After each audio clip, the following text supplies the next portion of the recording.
akan anak itu. Saudara, jadi perjalanan mereka sejak mereka melihat bintang itu adalah berapa tahun? 2 tahun. Bayangkan untuk mencari Tuhan, saudara, perjalanan mereka terlalu jauh. Mereka dari timur untuk pertama kalinya sejak mereka melihat bintang itu, mereka segera melakukan perjalanan untuk mencari Tuhan. Dan ketika mereka sampai, bayi itu telah berubah menjadi anak. Sudah berumur 2 tahun. Saudara, bayangkan betapa lama perjalanan 2 tahun. Saudara, karena pada zaman itu belum ada pesawat. Saya katakan saudara, hewan yang bisa tahan yang lama adalah satu-satunya adalah unta. Kalaupun bawa keledai dan sapi, ya saudara tidak tahu sampai berapa lama bisa bertahan, atau bawa kuda. 2 tahun. Tapi sejak mereka melihat bintang itu pertama kali, itu adalah tanda dan mereka harus segera pergi. Saudara, ketika saya dan saudara melihat hari-hari ini ada tanda-tanda, yaitu firman Tuhan yang datang dalam hidup kita, segeralah. Segeralah. Jangan tunda-tunda. Amin. Segeralah ketika firman Tuhan datang dalam hidup kita. Itu adalah sebuah tanda atau sign. Ketika ada peristiwa yang terjadi begitu spektakuler, atau sebuah tanda di mana dalam kehidupan kita saudara hari-hari ini menyaksikan sesuatu dalam kehidupan kita, entah itu suka, entah itu duka, itu adalah sebuah tanda daripada Tuhan. Untuk apa? Mungkinkah kita segera berubah? Mungkinkah kita segera bertobat? Mungkinkah kita segera mencari Tuhan? Saudara, saya percaya Alkitab berkata sejak kami melihat bintang itu, kami melakukan perjalanan. Itulah perjalanan orang Majus, adalah perjalanan iman. Perjalanan orang Majus, saudara, melewati padang gurun, melewati badai. Mungkin ada tempat-tempat yang dimana ada padang rumput. Selama 2 tahun mereka lewat saudara. Tetapi saudara, makanya pujian tadi berkata, sekalipun kami berjalan dalam lembah kelam, kami akan tetap mengikuti Tuhan. Sekalipun kita berjalan dalam lembah air mata, kita akan tetap mencari Tuhan. Karena dengar dengan baik, bukan kita lebih dahulu mencari Tuhan, Tuhan lebih dahulu mencari kita. Bintang itu adalah tanda bahwa Yesus sudah lahir. Dan ketika itu berarti Tuhan Yesus lebih dahulu cari saya dan saudara. Hari ini saya dan saudara diingatkan, bersegeralah. Bersegeralah. Saudara, ketika kita melihat dan kita mendengar bintang itu, firman itu, kuasa itu, saudara ya, sedang datang dalam hidup kita, bersegeralah atau kita akan terlambat. Tepat hari itu, saudara, mereka memasuki dan menggembarkan Yerusalem. Makanya Herodes bunuh 2 tahun ke bawah. Karena Herodes bilang kan 2 tahun, ternyata dia interogasi sama ini apa saudara, ahli-ahli bintang ini. Dan saudara 2 tahun, makanya dia bunuh semua. Dan tiba-tiba masuklah kitab Yeremia. Apakah ini salah penempatan? Kemarin kita membahas tentang Rahel. Kembali hari ini kita melihat tentang Rahel. Tapi ini Rahel yang berbeda. Tapi merupakan sebuah tanda. Rahel artinya induk domba. Dan kali ini Rahel menangis dengan sangat. Kenapa? Karena anak-anaknya mati. Mari kita lihat apa yang Yeremia katakan ini. Tertulis dengan jelas. Ini adalah Yeremia. Kenapa ini dimasukkan di dalam kelahiran Yesus Kristus? Apa hubungannya? Mari kita lihat Yeremia pasal 31.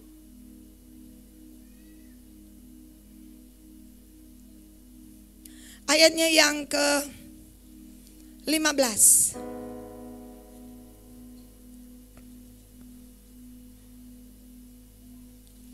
Yeremia pasalnya yang ke-31 ayatnya yang ke-15.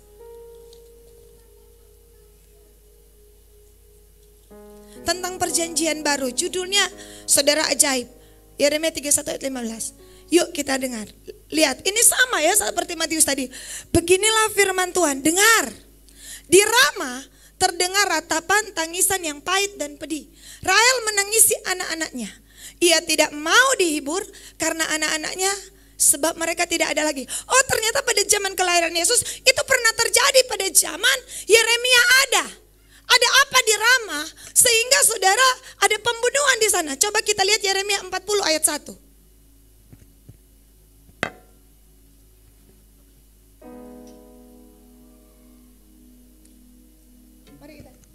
Firman yang datang daripada Tuhan kepada Yeremia sesudah ia dilepaskan dari Rama oleh Nebuzaradan, kepala pasukan pengawal dari Nebukadnezar ya, yang telah menyuruh untuk mengambilnya, terbelenggu pada tangannya. Perhatikan, di tengah-tengah semua orang buangan dari Yerusalem dan Yehuda yang hendak diangkut ke dalam pembuangan ke Babel. Hari itu di Rama ternyata adalah markas. Markas di mana setiap orang dikumpulkan dulu semua di Rama, kemudian diseleksi, saudara ya, kemudian sisanya baru diangkut ke pembuangan di Babel. Masalahnya yang tidak diangkut ke pembuangan di Babel itu dibunuh. Itu kejadian di Rama, termasuk anak-anak Rahel. Saudara, kenapa kejadian ini terjadi, diumpamakan, disamakan dengan pada saat Yesus lahir? Kenapa saudara? Karena pembuangan ini, saudara, diizinkan Tuhan pada saat itu karena Israel sudah terlalu berdosa. Sudah terlalu tegar tengkuk, sudah terlalu angkuh, sombong, dan tidak mau bertobat. Buktinya ada di ayat 2. Ini dikatakan oleh kepala pasukan, ini dikatakan oleh Nebuzaradan atau Nebukadnezar, orang Babel sendiri. Mereka dapat pernyataan ini, saudara. Kepala pasukan pengawal itu telah mengambil Yeremia dan berkata kepadanya, Tuhan Allahmu telah mengancamkan malapetaka ini di atas tempat ini. Ayat 3. Ayat 3. Lanjut. Dan ia telah melaksanakannya. Tuhan melakukan apa yang diancamkannya oleh karena kamu telah berdosa kepada Tuhan dan tidak mendengar suaranya, sehingga terjadilah hal ini kepada kamu. Ini dikatakan bukan oleh nabi, dikatakan oleh orang Babel itu sendiri. Kami diizinkan masuk ke sini, kami bisa menaklukkan engkau karena kalian sudah terlalu banyak bikin dosa. Saudara, dosa mereka, saudara, bukan hanya dilihat oleh orang-orang mereka sendiri, tetapi orang fasik pun melihat bahwa orang-orang yang katanya orang-orang yang tahu firman telah banyak berbuat dosa. Saudara, ini mengerikan. Ini mengerikan. Itulah sebabnya, saudara, kenapa firman ini disisipkan di kelahiran Kristus. Karena saya dan saudara harus tahu bahwa betapa manusia telah jatuh begitu dalam. Betapa manusia telah jatuh karena dosa dan tegar tengkuk dan keras kepala. Sehingga kenapa dihubungkan dengan Mesias? Karena itulah sebabnya manusia perlu diselamatkan. Saudara, apa sebabnya ini masuk di dalam kisah kelahiran Yesus Kristus? Saudara, ini menggambarkan manusia telah terbuang. Manusia, saudara, ya telah terlalu keras kepala. Manusia butuh juru selamat. Manusia butuh, saudara, di tengah pembuangan, di titik nadir hanya bisa tangan Tuhan. Itulah sebabnya kisah ini dimasukkan di kelahiran Kristus. Karena apa? Karena hanya Mesias yang dapat menyelamatkan orang-orang seperti saya dan saudara yang telah terbuang jauh dari hadapan Tuhan. Saudara yang dikasih dalam Tuhan, ini warning bagi saya dan saudara, kita yang sudah tahu firman. Saudara, kurang apa Yeremia? Kurang apa? Yeremia khotbah, Yeremia berpuasa. Yeremia, saudara, saya sudah terangkan, matanya rusak karena terlalu banyak mengeluarkan air mata untuk bangsanya. Tetapi bangsanya tidak mau bertobat. Ya, sekali tobat, buat lagi. Tobat, buat lagi. Itu yang namanya tidak sungguh-sungguh. Mengakhiri tahun ini, Tuhan mengharapkan saya dan saudara jangan lagi tidak sungguh-sungguh. Jangan lagi kita kamuflase dengan Tuhan. Hari ini kita berkata bertobat, besoknya kita ulang lagi. Saudara, saudara, itu sangat menyakiti hati Tuhan. Dan hari ini ada satu harapan bagi saya dan saudara.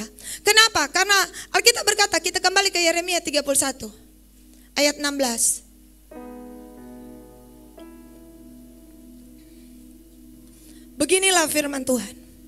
Jikalau suaramu dari menangis dan matamu dari mencucurkan air mata, sebab untuk jeripayamu ada ganjaran. Demikianlah firman Tuhan. Mereka akan kembali dari negeri musuh. Ayat 17. Masih ada harapan untuk hari depanmu. Demikianlah firman Tuhan. Anak-anak akan kembali ke daerah mereka. Tuhan berkata sekalipun kita sudah di dalam dosa, Tuhan berkata apa, saudara? Masih ada harapan. Masih ada pertolongan. Masih ada, saudara, tangan yang bisa tolong kita. Bukankah kita memiliki Tuhan yang ajaib? Mari kita responi. Mari kita responi. Tuhan, saudara, ya tidak sampai hati sebenarnya. Tetapi kalau tidak, saudara, ya, karena apa? Manusia telah berbuat dosa dan saudara telah mengimpartasi kepada yang lain. Tidak ada lagi generasi orang benar. Kenapa Tuhan harus izinkan semua ini terjadi? Karena apa? Bukan hanya pembuangan di dunia, tapi saudara, ada dua. Ada pembuangan di neraka, itu berlaku untuk selama-lamanya. Kalau Tuhan tidak izinkan semua ini terjadi, setiap orang akan menganggap dosa itu hal biasa. Dan akan terjadi, semua orang akan masuk dalam neraka. Dan di dalam neraka itu selama-lamanya. Itulah sebabnya Tuhan banyak izinkan ada teguran, Tuhan izinkan ada didikan. Supaya apa? Saya dan saudara sadar bahwa hidup ini, saudara, tidak hanya di permukaan ini saja, tapi saudara akan ada kehidupan yang kekal. Bagi saya dan saudara, ingat dengan baik, saudara, kita akan berakhir dengan kekal di surga atau di neraka. Oleh sebab itu saya dan saudara, kenapa Tuhan izinkan? Tuhan bilang apa? Lebih baik aku hukum sekarang supaya manusia sadar daripada kalau nanti sudah tidak ada kesempatan. Kalau nanti sudah masalahnya, saudara, sampai lamanya. Begitu juga setiap orang yang hidup takut akan Tuhan. Saudara tidak akan memerintah di sana di 1000. Alkitab bilang ada 1000 tahun masa damai. Ada yang jadi gubernur, ada yang jadi wali kota, ada yang jadi, karena Alkitab berkata Tuhan bergerak dalam sistematis kerajaan. Makanya iblis tiru, iblis juga pakai kerajaan. Paling tinggi Lucifer, kemudian ada 3 roh dusta, nabi-nabi palsu, saudara, roh yang bergerak, ya kemudian di bawahnya itu tuyul-tuyul itu, ya saudara, iblis kelas bawah. Tetapi yang paling tinggi Lucifer, kemudian 3 roh, keangkuhan hidup, keinginan daging, keinginan mata. Itu spirit yang bekerja di alam roh daripada kuasa kegelapan. Mereka ini mau tiru. Kan Tritunggal, Bapa, Anak, Roh Kudus. Iblis juga mau tiru. Keinginan mata, keangkuhan hidup, keinginan daging. Saudara, semua berkutat di sini. Kemudian nabi-nabi palsu, kemudian binatang itu, kemudian apa saudara? Lucifer. Jadi ada 3. Kalau saudara baca, saudara, mereka mau tiru kerajaan Tuhan. Kemudian di bawah-bawahnya dukun-dukun, ahli jampi-jampi, opo-opo. Itu saudara hierarki yang terus ke bawah. Nah saudara, dalam kerajaan Allah ada masa pemerintahan. Tuhan kan berkata, ya hai hambaku yang baik, ya engkau telah setia, perintahlah 10 kota, perintahlah 5 kota, perintahlah itu nanti. Dan itu pasti akan terjadi. Amin. Oleh sebab itu saya dan saudara kita kembali. Nah hari ini bagaimana harapan itu bisa ada? Kepada siapa di tengah pembuangan mereka bisa bergantung? Yesaya pasalnya yang ke-6 ayat 13.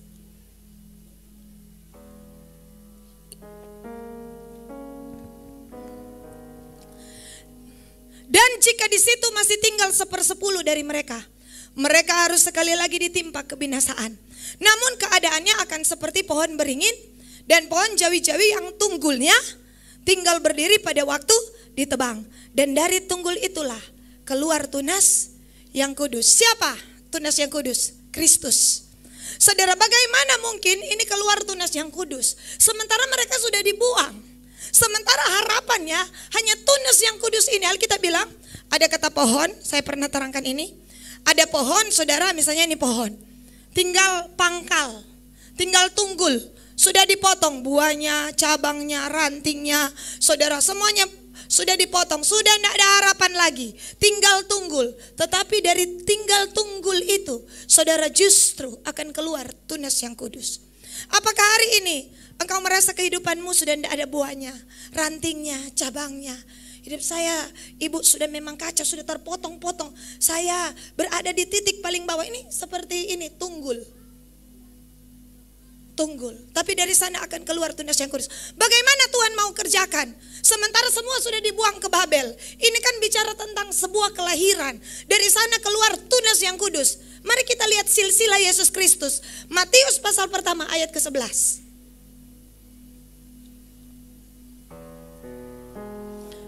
Silsilah Yesus Kristus, Matius 1 ayat 11. Baca dulu ayat 1. Ayat 1 dulu. Inilah silsilah Yesus Kristus, anak Daud, anak Abraham. Kita potong, kita loncat ayat 11. Hizkia, dari ayat 10. Dari ayat 10. Hizkia memperanakan Manasye. Manasye memperanakan Amon. Amon memperanakan Yosia. 11. Yosia memperanakan Yekonya dan saudara-saudaranya pada waktu di mana? Pada waktu pembuangan ke Babel. Ternyata ada seorang bayi yang lahir dalam pembuangan di Babel. Saudara, inilah janji Tuhan. Karena dari bayi ini yang bernama apa? Yekonya. Terus kita lihat Yekonya. Terus ayatnya yang ke-12. Sesudah pembuangan ke Babel, Yekonya memperanakan Sealtiel. Sealtiel memperanakan Serubabel. Serubabel ini yang bangun bait suci. Kalau saudara baca kitab Sakaria, hai Serubabel, katakan kepada gunung yang tinggi, engkau akan menjadi tanah yang rata. Terus, kemudian Serubabel memperanakan Abihud. Abihud memperanakan Eliakim. Eliakim memperanakan Asor 14. Asor memperanakan Sadok. Sadok memperanakan Akim. Akim memperanakan Eliud 15. Eliud memperanakan Eleazar. Eleazar memperanakan Matan. Matan memperanakan Yakub. Yakub memperanakan Yusuf, suami Maria yang melahirkan Yesus yang disebut Kristus. Di tengah pembuangan, Tuhan menghadirkan seseorang yang akan menjadi cikal bakal silsilah Yesus Kristus. Di tengah pembuangan, Tuhan buat mujizat. Di tengah pembuangan, Tuhan buat perkara ajaib.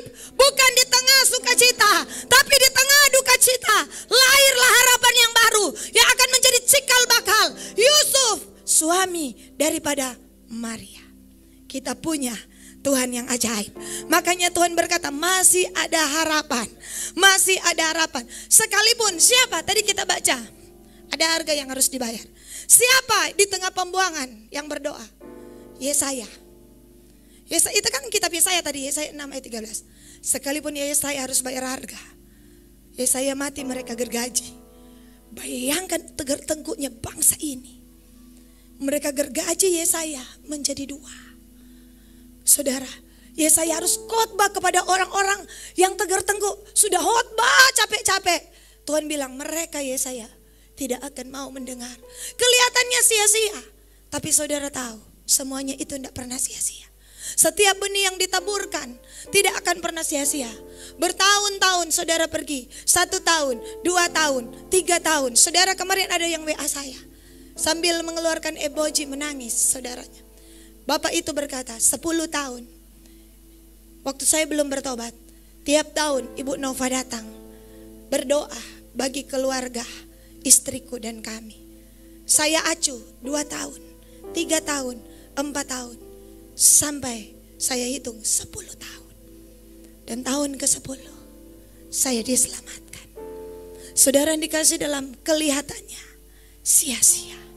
Kelihatannya tegar tengkuk. Tapi sesuatu yang dilepaskan. Semua ada harganya. Saudara Yeskel dalam pembuangan melihat langit terbuka. Langit terbuka kepada Yeskel bukan sekali. Bukan 2 kali. Hampir setiap waktu saudara datanglah firman Tuhan, datanglah firman Tuhan. Yang kita lihat adalah yang paling fenomenal karena pembukaan. Aku melihat langit terbuka. Dan saudara tahu, hari itu saudara dia berdoa. Kan dia pembuangan. Saudara kedua ini Yeskel. Kan yang pertama saya sudah sampaikan. Yang pertama saudara di Yoyakin, Daniel, Sadrak, Mesak, Abednego. Masih tegar tengkuk. Yang kedua zaman Yoyakin. Yang pertama Raja Yoyakin. Yang kedua masih tegar tengkuk. Dan Tuhan bilang kepada siapa ini? Kepada Yeskel. Yeskel 24 ayat pertama. Mari kita lihat.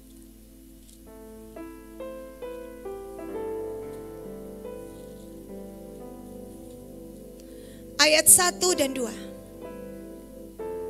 Pada tahun ke-9 dalam bulan yang ke-10, pada tanggal 10 bulan itu, datanglah firman Tuhan kepadaku. Ayat 2. Hai anak manusia, tuliskanlah tanggal hari ini. Ya, tanggal hari ini. Pada hari ini juga Raja Babel mulai menyerang Yerusalem. Ini penyerbuan ketiga. Bayangkan saudara. Ucapkanlah satu pemerintahan kepada kaum pemberontak dan katakanlah kepada mereka, beginilah firman Tuhan Allah. Tuhan bilang, Yeskel, ngena catat hari ini.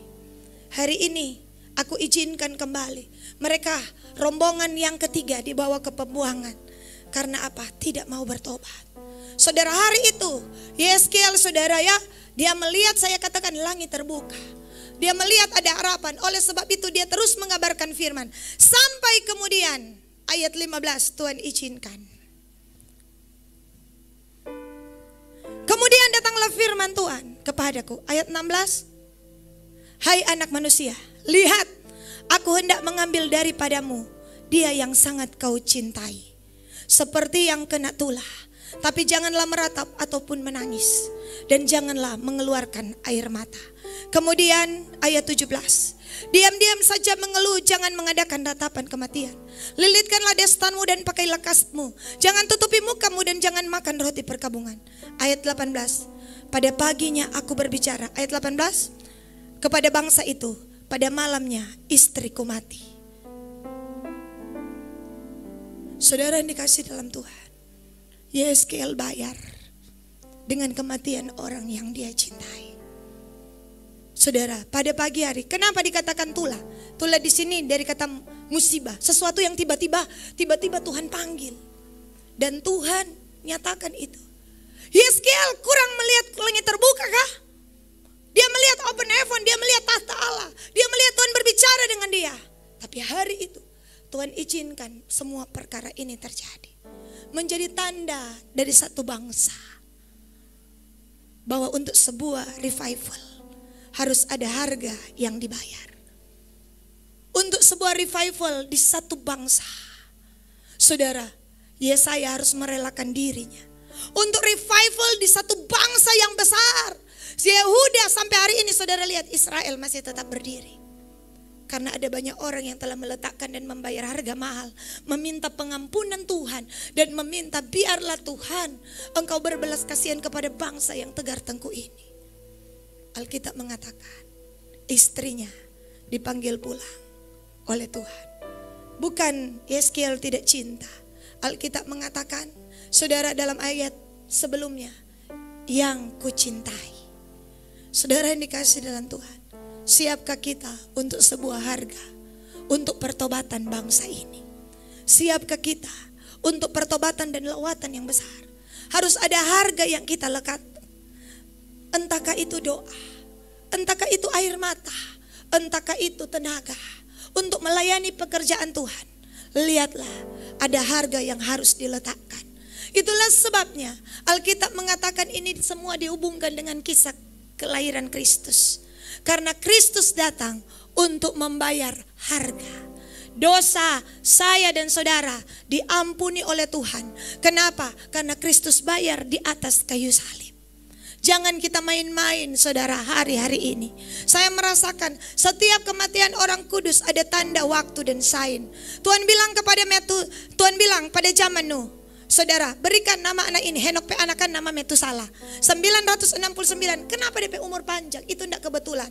Karena arti Metusala, sesudah ia mati datanglah air bah. Itu arti nama Metusala.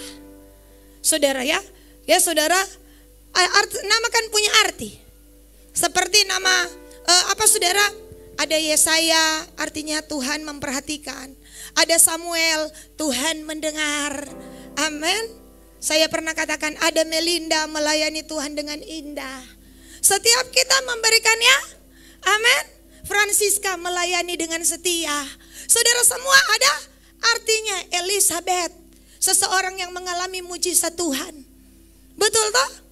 Iya kan, termasuk nama-nama sinetron. Dan pemain sepak bola ku beri nama anakku Ronaldinho.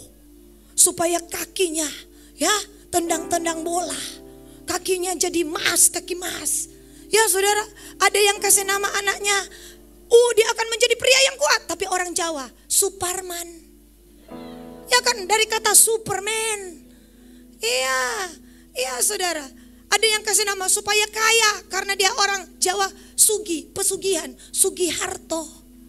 Iya kan, ada yang kasih nama begitu. Ada yang panggil nama anaknya Mujur. Dan ada yang panggil nama anaknya Buang. Saudara, iya, semua ada artinya. Kalau orang Batak, saudara zaman itu ya Pak, maaf yang orang Batak, hamil besar-besar lewat Honda, lafam tarigan langsung Honda tarigan telah lahir. Karena apa yang lewat? Honda. Jadi saudara yang dikasih dalam Tuhan, ya hari-hari ini nama. Jadi saudara kasih nama Metusala. Apa arti nama Metusala? Kenapa umurnya panjang? Karena dia penjaga. Tuhan bilang selama dia masih hidup air bah belum mau turun. Tapi dia tutup mata, air bah turun. Saudara tahu kenapa hanya Nuh dan keluarganya? Karena pada saat Tuhan bilang air bah, Metusala mengembuskan nafasnya yang terakhir. Itu tanda bahwa air bah segera datang. itu tanda. Kematian orang percaya ada sebuah tanda. Saudara, ini ketika kematian Stefanus itu tanda para Saulus harus bertobat. Ketika kematian para martir akan bangkit Saulus. Saya percaya kepergian hamba-hamba Tuhan dari gereja ini kembali ke rumah Bapa adalah sebuah tanda lawatan besar. Pertobatan besar akan terjadi. Kematian Kristus di atas kayu salib menandakan saya dan saudara merdeka. Kita bebas, kita hidup baru. Segala kutuk-kutuk turunan, kutuk nenek moyang, kutuk diucapkan orang tidak akan mempan dalam hidup kita. Jangan bilang saudara termasuk ikut penyakit bawaan. Jangan pernah ucapkan. Karena itu kutuk keturunan. Aduh, tapi papa kok jantung jadi, aduh kita semua mati dengan jantung. Enggak. Itu dulu. Kalau Yesus Kristus belum mati di kayu salib. Kalau Yesus Kristus sudah mati di kayu salib, Tuhan bilang, Galatia 3 ayat 13, semua kutuk aku tanggung supaya berkat Abraham sampai kepadamu, berkat bangsa-bangsa sampai kepadamu. Saudara, hati-hati memperkatakan. Hati-hati saudara, ada kutuk orang ucapkan saudara. Ya, kalau kita berdosa cepat bertobat, karena kutuk tanpa alasan tidak akan kena. Hari-hari ini saya berharap saya dan saudara mengerti. Oh, saudara, menjadi sebuah tanda, menjadi sebuah sign, sebuah era yang baru. Ketika hamba-hamba Tuhan pergi, saudara, ketika mereka berpulang ke rumah Bapa, saudara, ada sebuah masa yang akan segera berubah. Oh, tanggap masa itu. Ini adalah masa lawatan. Sejak Stefanus mati, disitulah Saulus yang tegar tengkuk mengalami lawatan Tuhan. Langit terbuka, di tengah berkobar-kobarnya semangatnya untuk bunuh orang. Cuma dua bagi yang suka membunuh. Yang pertama, kalau Tuhan berbelas kasihan, yang membunuh ini bertobat. Tetapi kalau dia tegar tengkuk, dia mati. Cuma dua ini. Cuma dua ini. Ya saudara, Alkitab mengatakan hari itu di Tunggul Isai. Ya saudara, di Natal ini Tunggul Isai keluar tunas yang kudus. Masih ada harapan dalam hidupmu. Masih ada pertolongan dalam hidupmu. Tuhan tidak melahirkan. Di pembuangan di Babel lahir Yekonya, yang menjadi cikal bakal daripada Yusuf suami Maria. Dalam saudara keterpurukanmu akan lahir sesuatu yang besar. Ketika saudara, Alkitab mengatakan kita hamil akan perkara-perkara ilahi, jangan sampai engkau gugurkan. Makanya Tuhan bilang, ketika saudara mama daripada Simpson, dia bilang apa? Jangan minum minuman keras. Ya, jangan saudara terjebak dalam hawa nafsu. Kenapa? Karena dia sedang mengandung seorang yang bernama Simpson. Saudara dan saya sedang mengandung kandungan rohani. Seperti Maria yang sedang mengandung Kristus. Engkau mengandung perkara-perkara rohani, perkara-perkara yang besar. Jangan gugurkan. Saudara lihat kalau wanita hamil, tidak boleh bertindak sembarangan. Betul? Tidak boleh, harus berhati-hati. Dalam hidup ini Tuhan taruh benih dalam kandungan rohanimu. Tuhan taruh sesuatu yang besar yang akan engkau lahirkan untuk sebuah lawatan. Jangan gugurkan. Dengan apa? Hawa nafsu. Dengan perkara-perkara dunia ini. Jangan minum anggur. Jangan hidup di dalam apa? Dosa. Semua itu akan menggugurkan. Tapi saya berdoa, setiap apa yang Tuhan taruh, benih firman dalam hidupmu, oh saudara, itu akan menghasilkan sesuatu yang besar, sesuatu lawatan Tuhan. Bilang kiri kanan saudara, berhati-hatilah. Men, saudara yang dikasih dalam Tuhan, ada tunggul yang tidak bisa dipulihkan sama sekali. Tadi tunggul Isai. Saudara, kenapa? Karena dari sana keluar tunas yang kudus. Tunggul apakah itu? Tunggul yang kedua. Obadya pasal 1 ayat 21.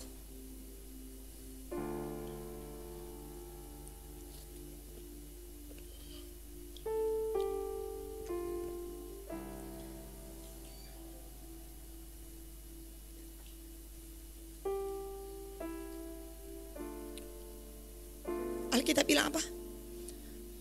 Obadya pasal 1 ayat 21.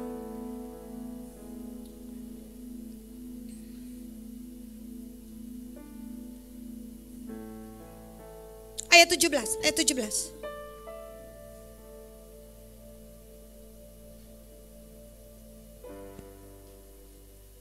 Ayat 18, ayat 18. Ya, Obadya pasal 1 ayat 18, sudah? Yuk kita baca sama-sama yang sudah lihat Alkitabnya. Kaum keturunan Yakub akan menjadi api Dan kaum keturunan Yusuf menjadi nyala api. Dan kaum keturunan Esau menjadi tunggul gandum. Mereka akan membakar dan memakan habis sekaliannya. Dan dari kaum keturunan Esau tidak ada seorang pun yang terlepas, sebab Tuhanlah yang berfirman demikian. Saudara, yang kedua adalah tunggul Esau. Yang pertama adalah tunggul Isai. Yang kedua adalah tunggul Esau. Tuhan berkata, bagi Esau sudah tidak ada lagi kelepasan. Bagi Esau tidak akan ada yang terlepas. Dan itu terbukti sampai hari ini. Kenapa saudara? Karena mereka melakukan hal yang keji. Coba kita lihat Obadya pasal 1, kita mundur ke atas. Apa yang mereka kerjakan?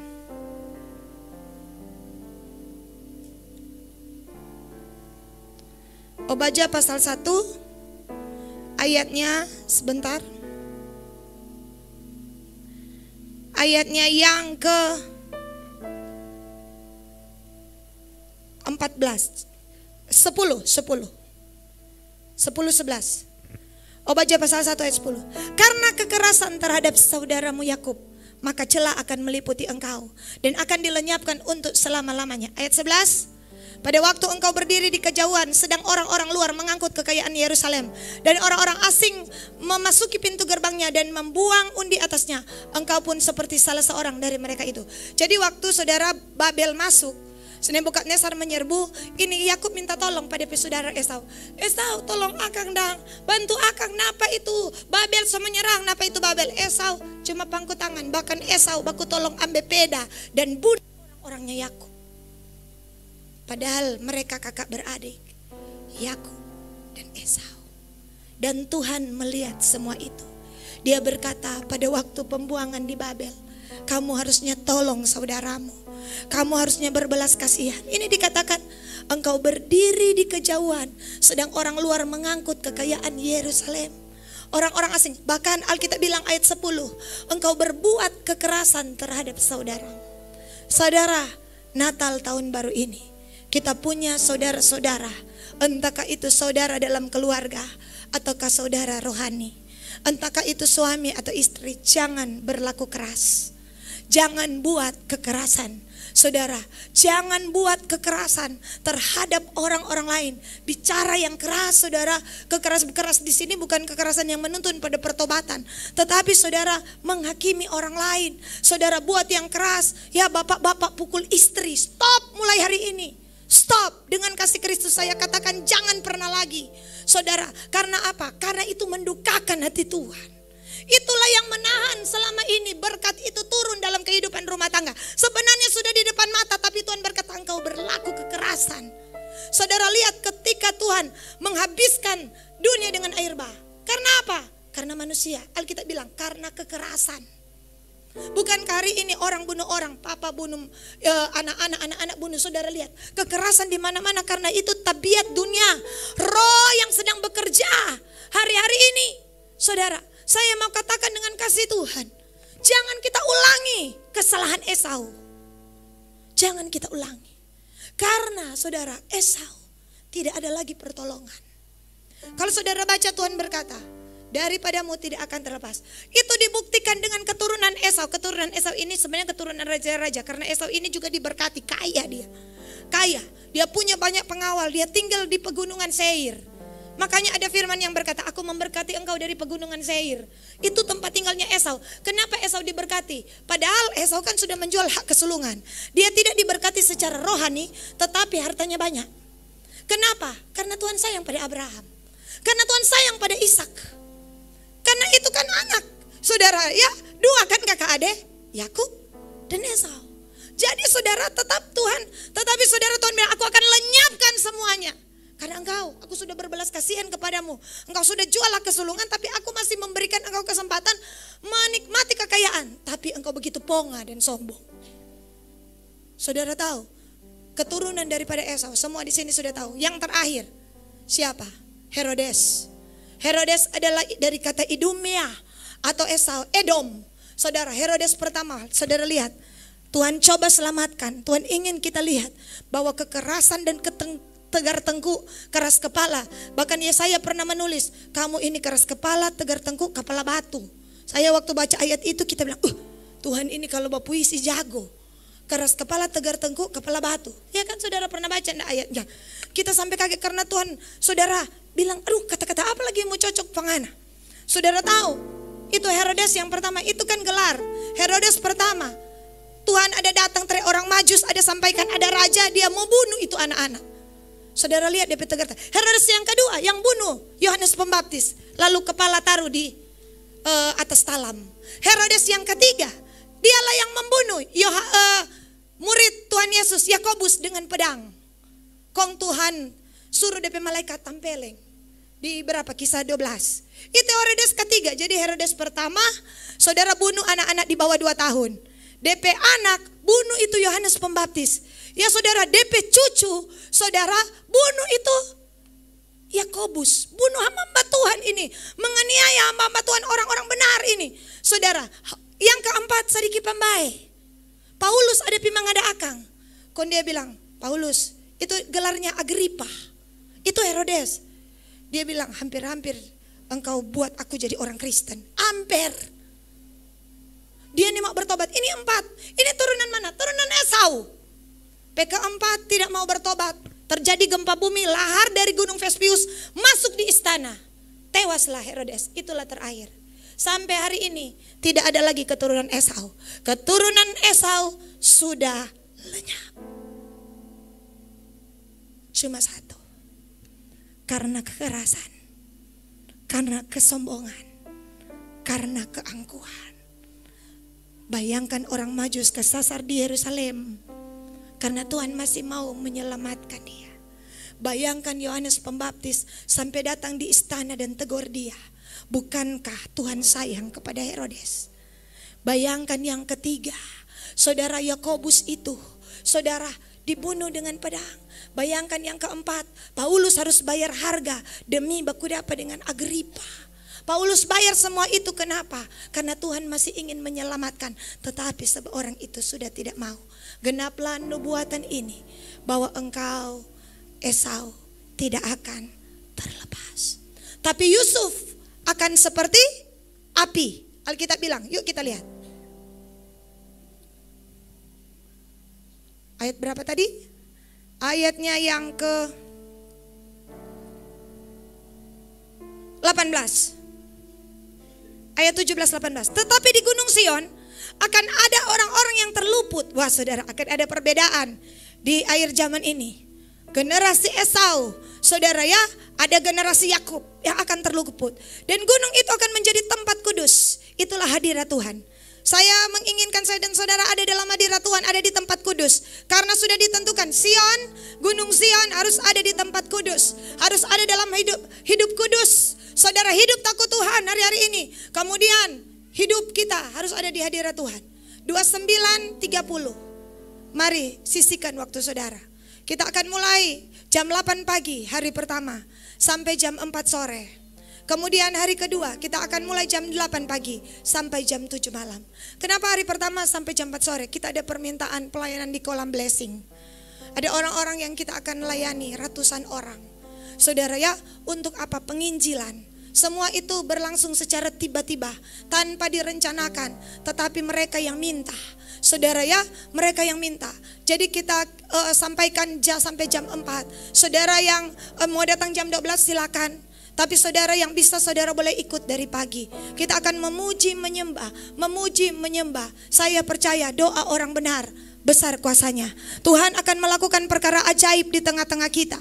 Ya, kita akan memuji menyembah. Inilah bentuk hadiah kita kepada Tuhan. Penyembahan kita di tahun 2020. Di detik-detik terakhir. Karena tahun ini tidak akan terulang lagi. Saudara akan melihat kami pada akhir tahun. Kami berada dalam hadirat Tuhan. Kami memuji dan menyembah Tuhan. Kami minta ampun dosa dan kesalahan kami. Dan kami percaya Tuhan menuntun kami di tempat yang baru. Karena kami tahu Gunung Sion pasti terluput. Orang bilang so ada corona, skala-kala makanan, so ada varian baru. Ya saudara, iya kan kalau kue ada varian baru, corona ada varian baru. Saya katakan masih lebih baru senjata-senjata dari kuasa kerajaan Allah yang sanggup menjaga kita, yang sanggup melindungi kita. Karena Alkitab bilang balsam dari Gilead adalah obat. Siapakah Yesus adalah balsam dari Gilead? Siapakah Yesus? Saudara, bilur-bilurnya menyembuhkan kita. Firman-Nya, ya saudara, menyembuhkan kita. Disampaikanlah firman Tuhan, disembuhkannya mereka dari liang kubur. Darahnya menyembuhkan kita, kuasanya menyembuhkan kita. Apalagi siapa yang butuh obat? Oh, untuk jantungmu, asmamu, kehidupanmu, Tuhan terlalu sanggup. Itulah sebabnya dengan apa kita membalas saudara? Hanya dengan menyembah Dia. Itu pun tidak bisa membalas kasih dan kebaikan Tuhan. Ya saudara, saya mengajak tanggal 31. Saudara, kita akan mulai jam 7 supaya jam 9 kita selesai. Saudara boleh dengan keluargamu masing-masing. Kita akan terima perjamuan kudus yang terakhir di tahun 2020 dan akan doa pengurapan. Dan tanggal 1 kita kembali akan perjamuan kudus mengawali tahun 2021. Kita lihat Alkitab berkata, kaum keturunan Yakub akan menjadi api. Akan menjadi api. Saudara, akan menjadi api. Yeremia 20 ayat 9. Kita buka dulu 1 Petrus 4 ayat 12.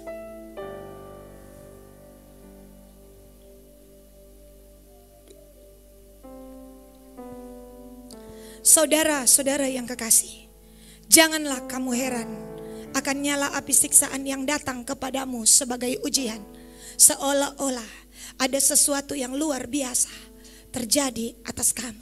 Jangan heran, kita saudara dijamah dengan api.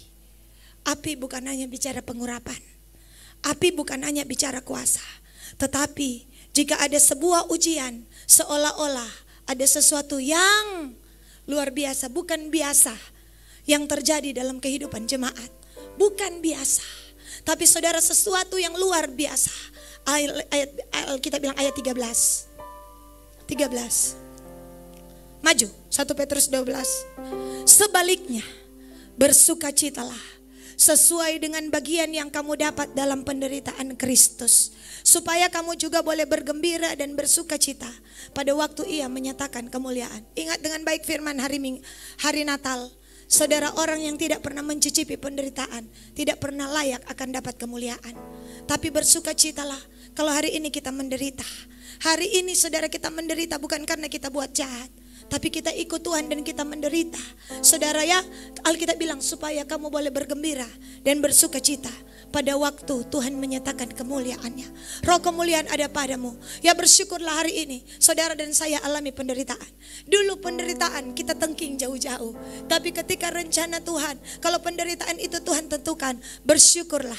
Ya saudara, tanpa salib tidak ada mahkota. Saudara ya, tanpa penderitaan tidak ada kemuliaan. Yesus berkata, mau ikut aku? Sangkal diri, pikul salib. Saudara, setiap hari Tuhan memandang, ya siapa yang mau ikut Tuhan? Siapa yang mau ikut Tuhan? Banyak orang hari ini menawarkan ikut Tuhan untung, ikut Tuhan diberkati, ikut Tuhan mobil 1 jadi 5, ikut Tuhan usaha bertambah. Saudara, sesungguhnya ikut Tuhan adalah memberikan hidup kita, dan pada saat kita menderita, kita masih tetap percaya bahwa Tuhan kita adalah Tuhan yang besar. Bersyukurlah untuk penderitaan yang Tuhan izinkan engkau alami. Bersyukurlah untuk hinaan, untuk nistaan, karena roh kemuliaan ada padamu. Mungkin orang berkata, Kia Panganes sudah jadi pendeta. Ya, bersyukurlah lebih banyak daripada orang bilang Kia Panganes sudah jadi penjahat. Saudara ya, haleluya, amin. Bersyukurlah saudara, bersyukurlah ketika orang berkata orang kudus lewat, puji Tuhan, daripada orang bilang orang berdosa lewat. Lebih baik saudara ya, orang hina-hina, tapi mereka tidak bisa sangkal ada roh kemuliaan yang ada dalam hidup kita. Jadilah berkat di mana kita berada. Yeremia 20 ayat 9.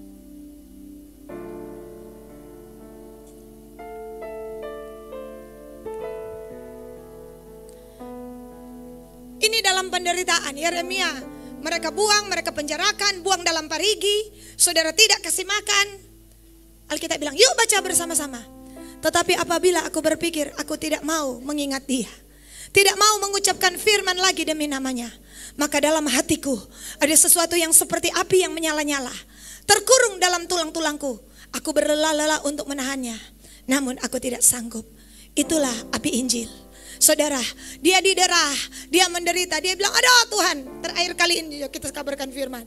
Doran tegar tangku, oh Tuhan kita menderita. Tetapi saudara, satu hal yang dia tidak bisa pungkiri, dalam hatinya ada sesuatu api yang menyala-nyala, terkurung dalam tulang-tulangnya. Oh, berlelah dalam menahannya, namun dia tidak sanggup. Dalam penderitaan yang kita alami, saudara, ada seperti rasa saudara tidak akan mau berhenti, tapi entah kenapa engkau terus melangkah. Karena api Injil ada padamu, api pelayanan ada padamu, api Roh Kudus ada padamu untuk engkau tetap berkarya, engkau terus melayani, engkau terus kerja buat Tuhan. Kenapa? Berlelah engkau menahannya, namun engkau tidak bisa pungkiri ada api Roh Kudus dalam hidupmu, ada api Roh Kudus dalam hatimu yang berkata, maju nak, teruskan pemberitaan Injil sampai Tuhan datang. Saudara yang dikasih dalam Tuhan, makanya Tuhan menubuatkan akan ada generasi Yakub, yaitu generasi api. Yakub pernah melihat langit terbuka. Sesudah dia melihat langit terbuka, Rahel diambil daripadanya. Saudara, berlelah-lelah dia menahannya, namun api Tuhan itu dalam hidup Yakub membuat Yakub bisa sampai ke istana Firaun dan memberkati Firaun. Yang lebih tinggi memberkati yang rendah, membuat Yakub menurunkan suku-suku bangsa, yaitu Israel yang engkau lihat sampai hari ini, yaitu orang-orang yang Tuhan tahan dengan penderitaan. Sampai Yakub berkata, tahun-tahunku tidak banyak, karena tahun-tahunku aku banyak menderita. Ketika Yakub tua, Yakub penuh ambisi waktu dia muda, tapi dalam perjalanan waktu dia menjadi dewasa, saudara, dia tahu. Seperti saudara ingat, siapa yang banyak ambisi? Petrus. Petrus Tuhan belum tanya, Petrus so jawab. Ya kan? Semua orang bilang, saudara, ya, apa? Tuhan bilang, dia bilang, dong semua menyangkal kita nyanda. Tuhan bilang, Petrus, ayam belum berkokok 3 kali, baru 2 kali ngeneso menyangkal pak kita 3 kali. Karena apa? Petrus terlalu semangat, Petrus terlalu, saudara, ya, walaupun salah. Ya saudara, bahkan ketika Tuhan Yesus masuk ke Yerusalem, dia bilang, enyahkanlah itu. Dan Tuhan Yesus bilang, enyalah yang engkau pikirkan, enyalah engkau setan. Yang engkau pikirkan adalah pikiran manusia, bukan pikiran Tuhan. Tapi saudara tahu, akhir hidup daripada Petrus, kalau saudara baca 1 Petrus 2, 1 Petrus 3, begitu juga dengan Yohanes. Ini 3 murid ini ada ambisi. Petrus, Yohanes, Yakobus. Mau suka siapa duduk di kiri, siapa suka duduk di kanan. Tapi saudara tahu, ketika Tuhan proses hidup mereka, saudara baca kitab-kitab akhir hidup mereka, kasih kepada Allah dan kasih kepada sesama. Kasih kepada Tuhan dan kasih kepada sesama. Bahkan saudara, satu yang lain mendoakan yang lain, menjadi soko guru tiang-tiang, sekalipun tidak harus terkenal, tapi mereka bayar harga. Bahkan hidup mereka hanya Yohanes di Pulau Patmos yang mati tua, tapi hidup termasuk saudara-saudara Tuhan Yesus yang saudara baca, ada kitabnya di sini, James. James itu dilempar dari gunung yang tinggi, gunung tempat Tuhan Yesus dicobai. Mereka lempar itu Yakobus itu dari gunung yang tinggi sampai di bawah hancur. Itulah saudara tiri dari Tuhan Yesus. Saudara lihat, pertama dia tegar tengkuk, tapi Tuhan jamah dia. Dia menjadi pelayan Tuhan dan dia mengakhiri hidupnya sampai garis akhir. Saudara lihat, orang bisa berubah karena ada api. Api Tuhan, api Injil. Paulus bisa berubah karena ada api Injil. Bahkan Paulus bisa, mengetahui hari kematianku sudah dekat. Kenapa? Karena kematian tidak bisa memerintah dia. Akibat kematian Kristus, Pauluslah yang mendeklarasikan, hai maut, di manakah sengatmu? Engkau sudah kalah maut, engkau sudah kalah maut, engkau tidak berkuasa atas kami.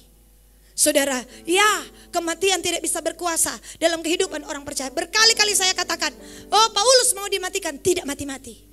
Sudah dilempar batu, sudah dirajam, sudah didera, hampir karam kapal, hampir tenggelam, tidak mati. Tapi ketika dia berkata, hari kematianku sudah dekat, karena Tuhan sudah bicara.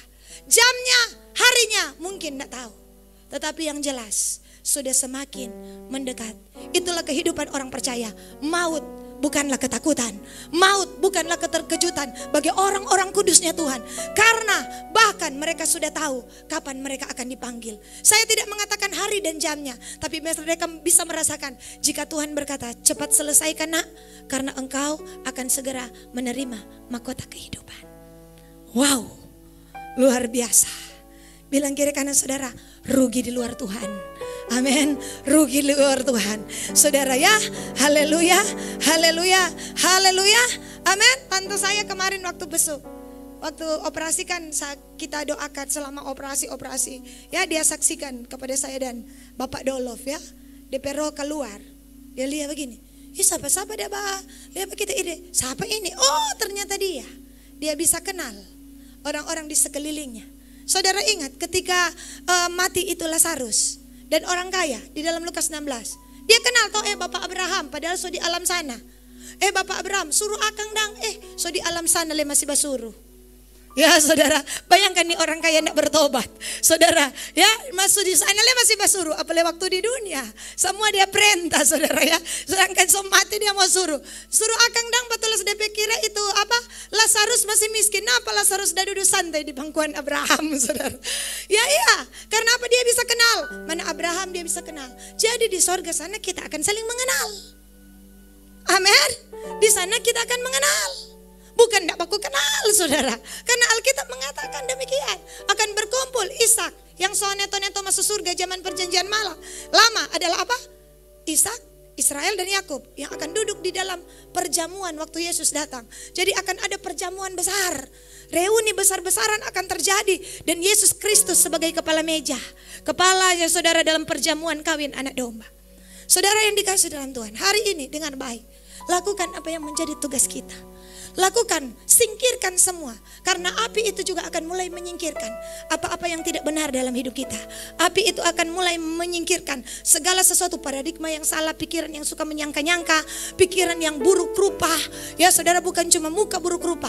Ada orang saudara ya saudara pikiran selalu buruk terhadap orang lain. Kagis to begini, kagis to begitu, kagis to. Padahal semua tuh kage-kage itu nyanda.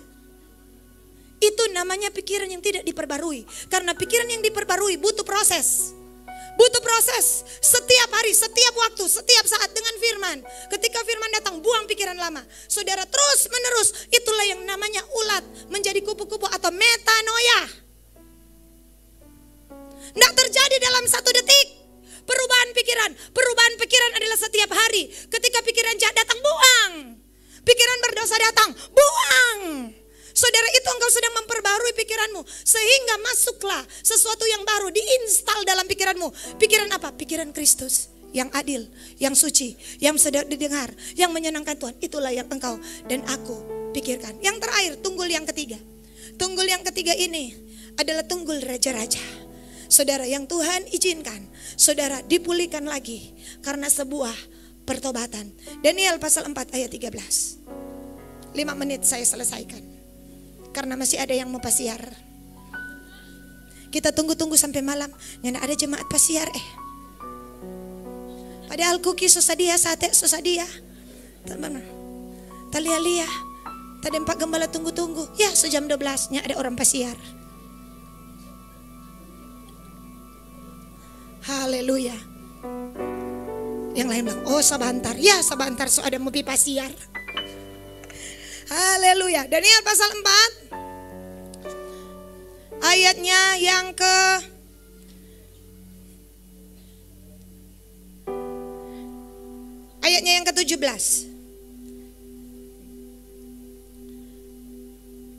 Tunggul yang ketiga, sebentar. Ayat 10 dulu. 10-11. Mari baca. Pendeta James tolong dibaca.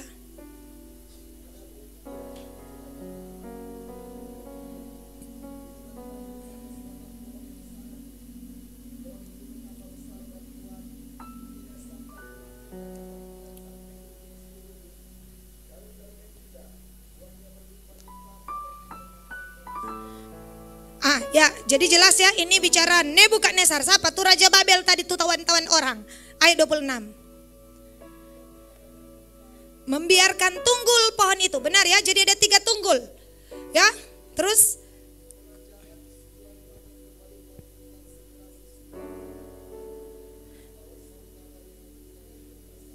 Ya, ayat 27. Jadi ya raja, biarlah nasihatku berkenan pada hari Tuanku, hati Tuanku. Lepaskanlah diri Tuanku daripada dosa dengan melakukan keadilan, dan daripada kesalahan dengan menunjukkan belas kasihan terhadap orang yang tertindas. Dengan demikian kebahagiaan Tuanku akan dilanjutkan. Tunggul yang ketiga adalah yang dipotong lagi duduk-duduk di istana, tiba-tiba jadi gila. Saudara ya, kukunya jadi panjang. Alkitab bilang di dalam ayatnya yang ke-33-34. Mari baca sama-sama. Pada saat itu juga terlaksanalah perkataan itu atas Nebukadnezar, dan ia dihalau dari antara manusia dan makan rumput seperti lembu, dan tubuhnya basah oleh embun dari langit, sampai rambutnya menjadi panjang seperti bulu burung Raja Wali, dan kukunya seperti kuku burung. Tetapi setelah lewat waktu yang ditentukan, aku Nebukadnezar mengenegada ke langit, dan akal budiku kembali lagi daripadaku. Lalu aku memuji yang Maha Tinggi dan membesarkan dan memuliakan yang hidup kekal itu, karena kekuasaannya ialah kekuasaan yang kekal, dan kerajaannya turun temurun. Saudara yang dikasih dalam Tuhan, ada satu masa, kalau tidak salah ada 7 tahun saudara jadi gila sendiri dia. Saudara ya, iya jadi gila, kukunya jadi panjang. Kenapa? Karena dia terlalu sombong. Sudah banyak bangsa-bangsa dia taklukkan termasuk Israel. Tapi hari itu, detik di mana dia merasa dia lebih tinggi daripada Tuhan, detik saat itu dia diusir dari istana. Dan Alkitab bilang ayat 27. Mari kita lihat ayat 27. Ya Raja, biarlah nasihatku ini berkenan pada hati Tuanku. Lepaskan diri Tuanku dari dosa, lakukan keadilan, daripada kesalahan dengan menunjukkan belas kasihan, supaya kebahagiaan Tuanku bisa dilanjutkan. Bahasa Inggris berkata, your prosperity to be continue. Kemakmuranmu, kesejahteraanmu akan dilanjutkan jika lepaskan diri dari dosa. Yang kedua, saudara berbelas kasihan kepada orang susah, orang miskin, anak-anak terlantar, orang-orang tertindas. Milikilah hati yang murah hati. Berbagilah dengan apa, saudara. Dan Alkitab berkata, your prosperity akan Tuhan lanjutkan. Apakah hari ini engkau berada dalam kesejahteraan? Apakah hari ini engkau berada dalam kemakmuran? Jangan pernah melupakan Tuhan. Jangan pernah meninggalkan Tuhan. Karena kebahagiaanmu pasti Tuhan lanjutkan. Saudara, ada 3 tunggul. Tunggul Esau tidak bertobat. Tunggul daripada Nebukadnezar, dia mencari Allah dan kebahagiaannya dilanjutkan. Dan yang terutama tunggul Isai, dari penderitaan keluar pengharapan. Tuhan memberkati kita. Shalom.